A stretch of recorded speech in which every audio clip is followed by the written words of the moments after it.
Well, the aim has to be to try and persuade President Trump that he needs to bring an end to the war that involves Ukraine in the negotiations to that end of the war. I mean, there's a great fear that on Friday, Vladimir Putin is going to sell him a whole yarn about, how he can end the war, and it's going to then be presented as a fait accompli. And I think what they're trying to do today, quite rightly, is to remind that no peace deal without Ukraine's acceptance and acquiescence to it is going to work.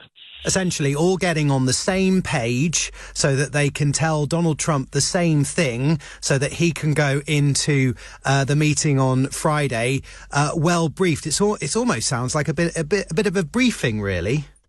Well, I think that probably is what it is. I mean, I think the point is that it's well documented that the president is, people think he's got set views. Actually, he is capable of changing his views quite dramatically on subjects. And I suspect that a reasoned approach from Europe today may well have some impact on how he approaches that meeting with Vladimir Putin. For example, if we didn't have this briefing and they walked in and Putin, sort of slapped his back, it might be that he went down Putin's route. But to go in with a set of, questions or points to raise makes that much more difficult for Putin. I'm putting you on the spot here. When was the last time Donald Trump and Vladimir Putin met face to face? I should know myself, but I can't think off the top of my head. It's a good question. I can't tell you the answer off the top of my head either, but it was in the first Trump term, I believe. Yes, it had to have been. And how was that meeting, and how do you think things have changed? Obviously with the Ukraine war, but how do you think things have changed between these two men? Well, things have, of course, they've spoken, a few times, of course, in the period. So they've been able to maintain some kind of relationship. I think the biggest difference is that Donald Trump over the last few weeks has really come to a realization of the problem in this conflict is Vladimir Putin. And he perhaps wasn't there beforehand. I think he was, genuinely trying to sort of neutrally arbitrate. And he's now realized that the man who started the war is the man who is holding, everyone to ransom about ending the war. So I suspect part of this will be whether Putin can personally charm Trump. I mean, he has shown he's been able to do that to other people in the past, or whether Trump now goes, look, forget about the past. We've got to deal with this problem. I think you've got to give some ground here, and that would be the big test.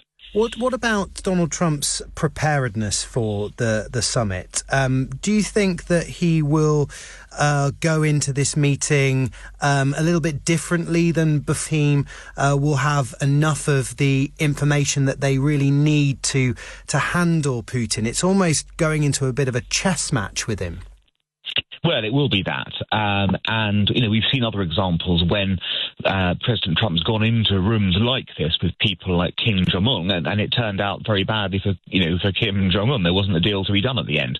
So I think Trump will be well prepared. I think he does go into meetings well prepared. He's got a wealth of information to call upon, both from, of course, within the administration, from experts, but also from people like Steve Witkoff, who have been shuttling back and forth to Russia. So I think he will not go into this meeting unprepared, and I think what the Europeans can do today will assist with the preparation to get a good result on Friday.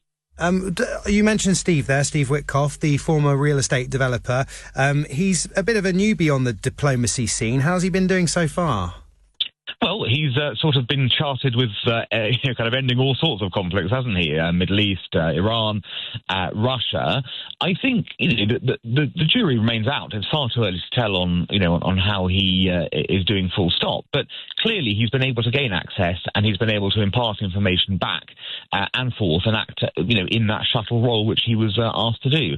So I think we will see the effectiveness of Steve Witkoff in what comes out on Friday as well.